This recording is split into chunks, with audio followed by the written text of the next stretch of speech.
It's story time with Crystal again. Oh, yeah. All right, back to Cait's story. So this is the last piece that I have for Cait, and then I've got to write more, and we've got to do role play, and I'm sure that there will be more because I really love Cait as a character. She's great. And so this is called Silently Screaming. I need to give this a trigger warning because there are thoughts of suicide in here. It gets a little dark, and it's a little bit longer than some of the others. So I think this is also in third person. Third person. What the fuck did I write this in? I wrote this in third person. I did write this in third person. I wrote this in third person. So that's what we're gonna do with it. That's how we're gonna do it. All right. Are you fucking ready? Let's fucking go. Story time.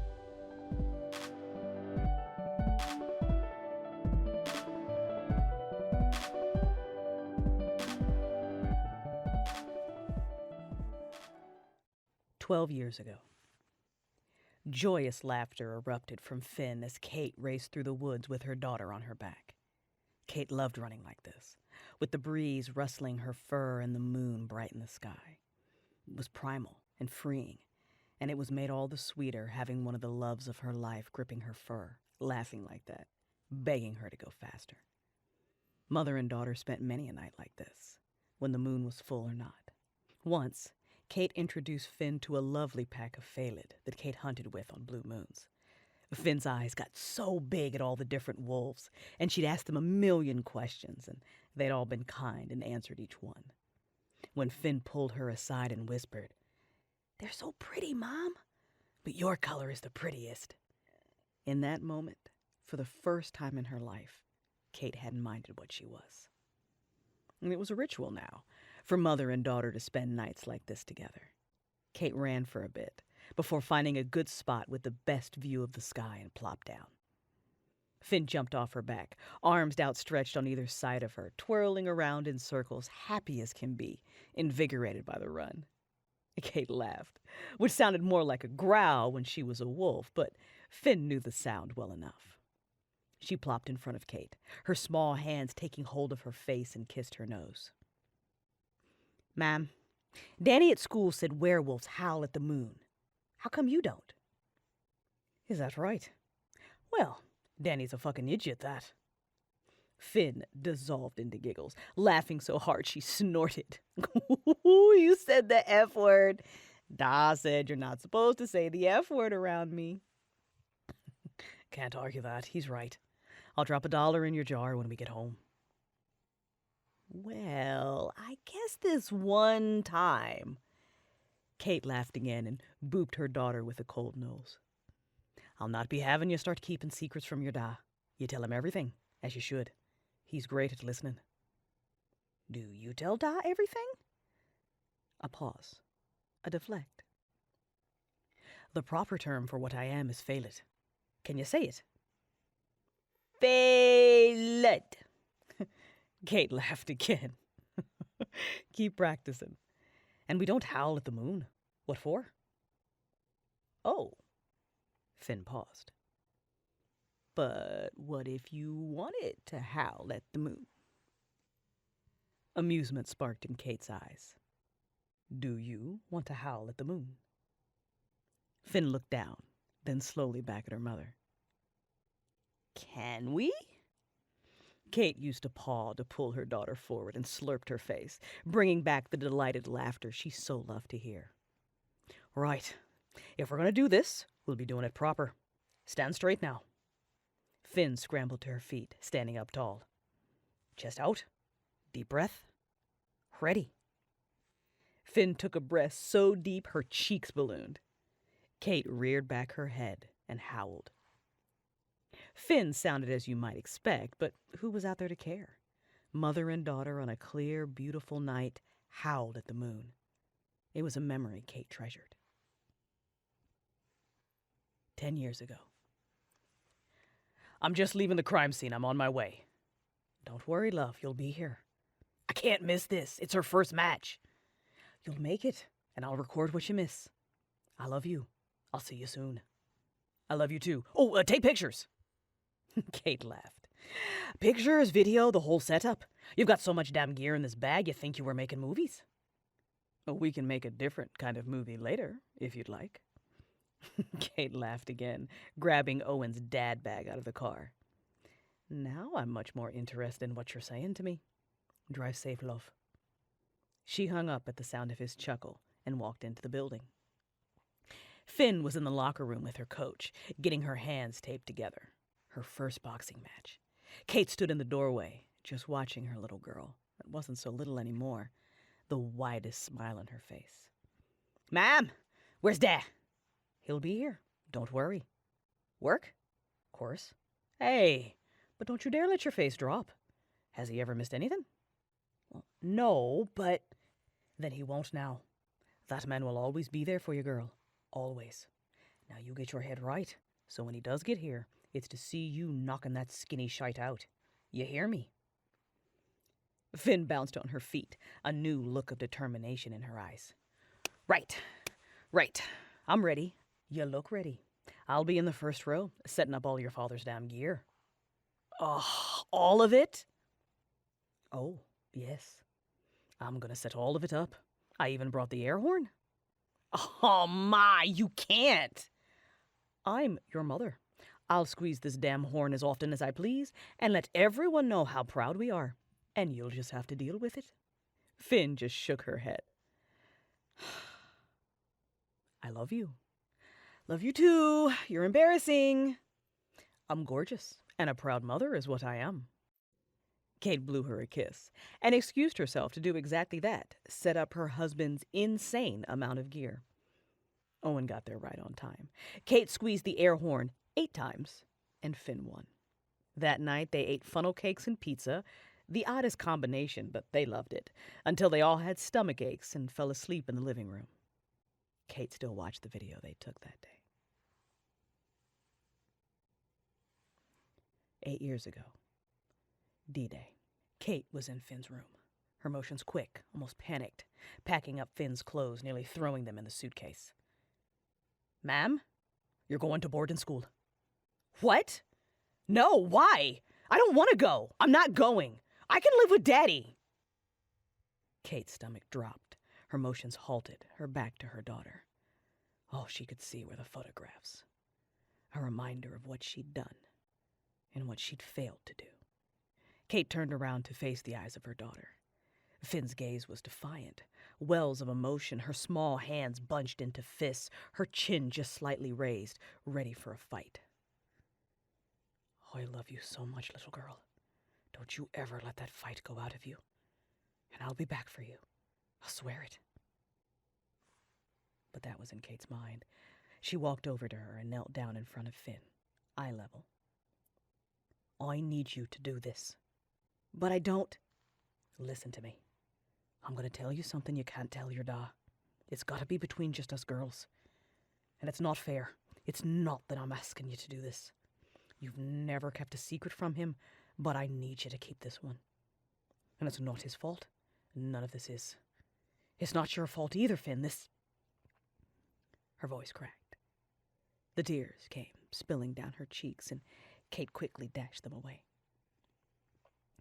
This is my fault. Solely mine.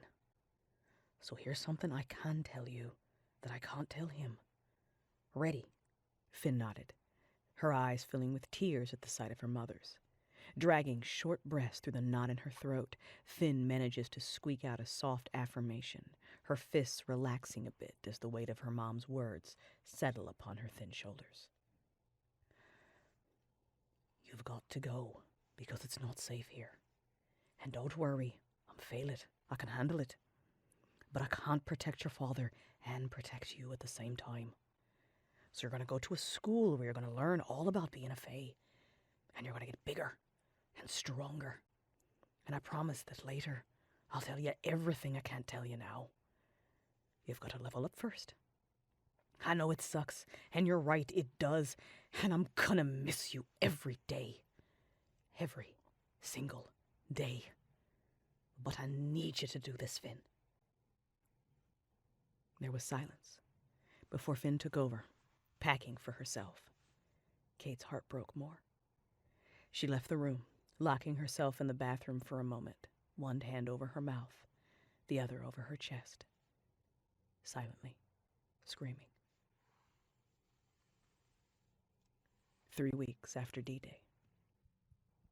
Mrs. Ash Carpenter, teacher at the private school Finn had previously attended, had other activities after school. Cait watched her nonstop for a week. At the end of that week, Cait had gotten a key to Miss Carpenter's apartment, and Cait was waiting when the woman came home. Cait's eyes glowed in the darkness, the glow very different from when Eoin made her emotional.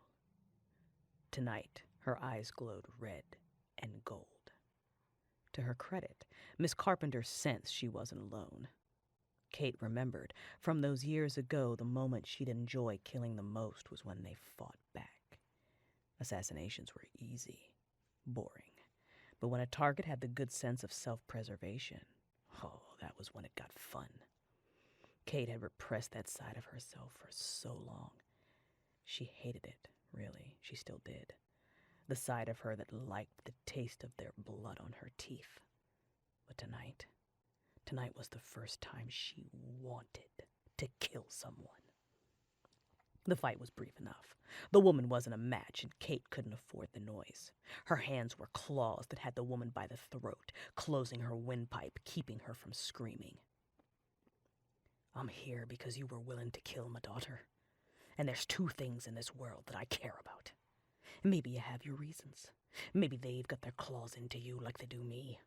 Or maybe you just like the killing. Either way, you'll not be threatening another child again. Cait's voice dropped to a growl. And how fucking dare you come near my daughter? Cait snapped her neck, set her body on the ground quiet-like. She picked up the woman's phone, calling a familiar number. It was always answered with silence. You've lost one of your crew. What's the price of her? What have you done, Cait? I'm yours again as you wanted. I've let my husband and my daughter go. It's back to what I do best for you, well, the stealing part. But you let this bitch threaten my daughter, and that I couldn't let slide. You understand. I abhor rudeness. I see. Now what'll it cost me? Will your temper tantrum extend to Cyrus? She gripped the phone so tightly it nearly cracked. She steeled her voice. Cyrus, Owen's partner. The picture. No. We both know why. You know, one day he'll find out what you are. And not what you did, of course. We took care of that. But what you really are. You should thank us. Good boys like Owen, they can't handle women like you, Cait. You would have broken him worse than we ever could. Their words hurt more than it should have. The wound raw and bleeding. You're always enough. You know that, right? How many times had Ian said that to her, not knowing what she really was? It didn't matter now, did it? Chatty tonight, aren't we? We'll allow you this kill, but you have to answer a question. Honestly. Fine. How did it feel? Cait closed her eyes. You know damn well I liked it. Be our assassin again, Cait. You're so good at it. Do I still have a choice? Of course you do. Don't you see how valuable you are to us? We want you happy, Cait. We always have. Ever since the day we saved you. Throwing that in her face again. The reminder. Cait gritted her teeth, but she forced her jaw to relax when she spoke.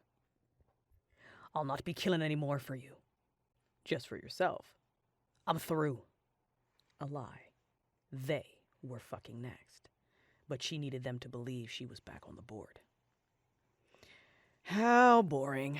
We'll have a new assignment for you soon. There's a blue moon tomorrow. Whatever will you do? Manage, as I have been. I'm not 7 anymore. This will be the hardest moon you've ever dealt with. Good luck, Cait. Call us if you need us. We are always here for you. They hung up. Cait bit back a scream. Silently, screaming. 4 years ago. Cait, it's Eoin. I'm standing in front of our daughter's school for Parents' Day, and you're not here. Again, I know I must sound like a broken record, but Finn needs her mom. She needs you. I wish I was enough to fill your shoes, but listen, if it's because I'm here, we can just coordinate weekends.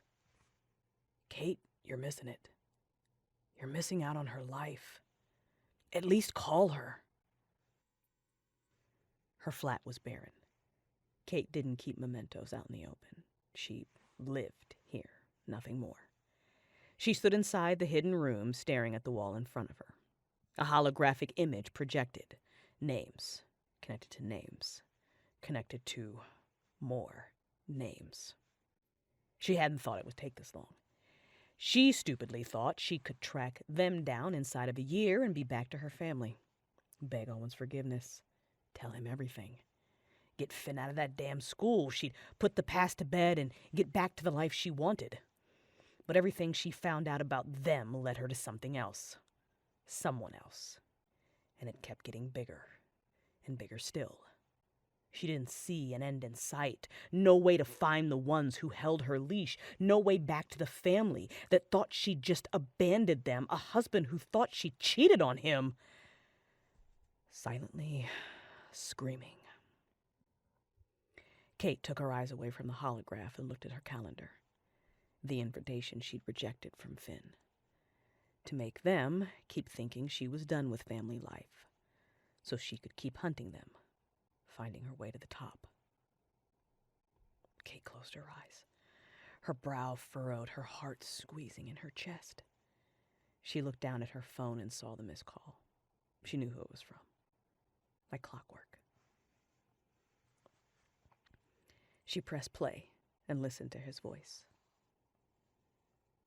The message ended. She pressed play and listened to his voice again.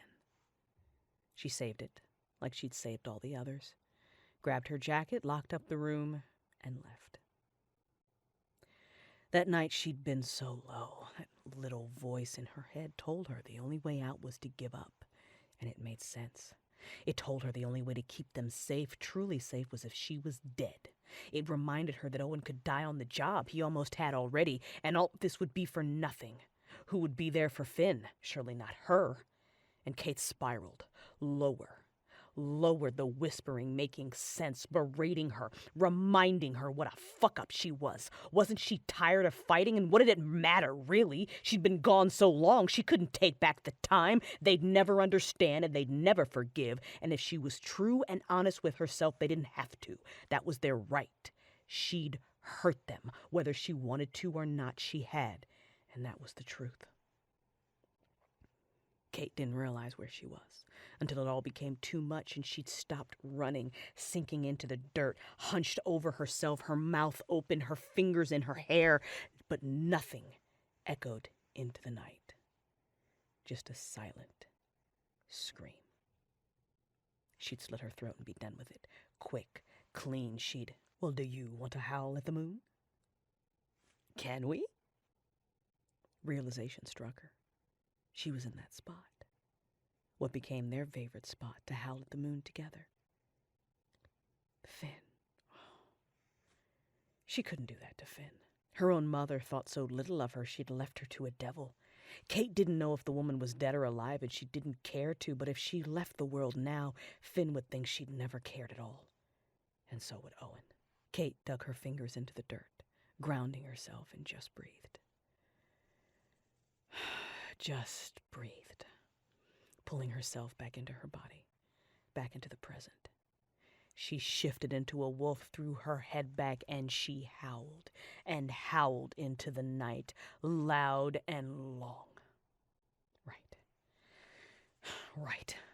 She was Cait fucking Nolan, and she did not, would not fucking ever give up. You saved my life tonight, little girl. Thank you. They might never forgive her, and that was fair. She might never get back her life, and that was fair too. No matter what, it would be different. But she couldn't have a future with the past hanging over her head like this, and she wouldn't be beholden to those fucks anymore. They wouldn't be threatening her family or anyone else's, not when she was through, and it would take how long it took. It's what she owed. for the years she did as she was told, and all the lives she took to protect her own. Oh, I love you. I love you both. I'll never stop. Not ever. But I have to see this through, and I pray one day you'll understand. And I'm sorry. I'm so sorry. But I've got to do this. I've got to. She shifted back into a person, wrapped her arms around herself, and walked back through the woods. She'd gotten back to her flat when her phone rang again. This time, her contact. What? Excellent news. He's real. You're certain? Confirmed. How do I get on his radar? Likely, he already knows about you. Then how do I get him to work with me? Still figuring that one out. Figure it out faster. Please. I'm on it. And there, finally, was the light. An answer, a solution. Cait pressed the phone to her chest and let loose the smallest smile. She walked into her flat, back into the hidden room. She pulled out the drive, plugged it in, and pressed play. Finn's match. Cait sat down in the chair and just watched. Present day. Look in a mirror, Mom. Quite the left hook you still got there, little girl, Cait thought, hands tucked into her jacket pockets walking down the street. With a thought, she shifted, not into a wolf, but her face, changing it so she no longer looked like Cait. Her police scanner told her his unit had answered a call. Still working nights, Owen. Still taking calls you could be passing off to the rookies. You big damn hero. Cait stood in the small crowd that gathered around the scene as people did, which she thought was loony and always had, their morbid curiosity about death, but maybe that was because she'd been a death dealer and seen so much of it. Finn had been to see him today. Cait caught the whiff when she'd gone to see Finn, and the smell of them both together was so damn familiar. Even after all this time, it hurt. It was a good hurt, though. She didn't do this often, but tonight she just wanted to see him. She didn't know how to get through to Finn, and now her daughter was stuck. 4 jobs for Cass she couldn't get out of. And all the while, Cait was working her own angle, so damn close now, closer than she'd ever been to getting free. Cass was her ticket to the top of the chain. But now Finn was in the middle of something she didn't understand, living a life Cait wondered if she even wanted. Something was driving her daughter, something Cait didn't understand, but maybe Eoin would. Except she couldn't talk to him about it. Not yet. She wished she could. She'd been fine for a while. Well, not fine, but numb, focused. Eventually, the screaming inside had stopped, but now was different. Now. There he was. Her gaze softened upon him. You should thank us. Good boys like Eoin can't handle women like you, Cait. You would have broken him worse than we ever could. Or maybe you don't know a fucking thing about me or my husband, you shady twats. Still, a nagging part of her wondered if they were right. She'd never asked him to be anything but he was. That's the man she'd loved her whole damn life.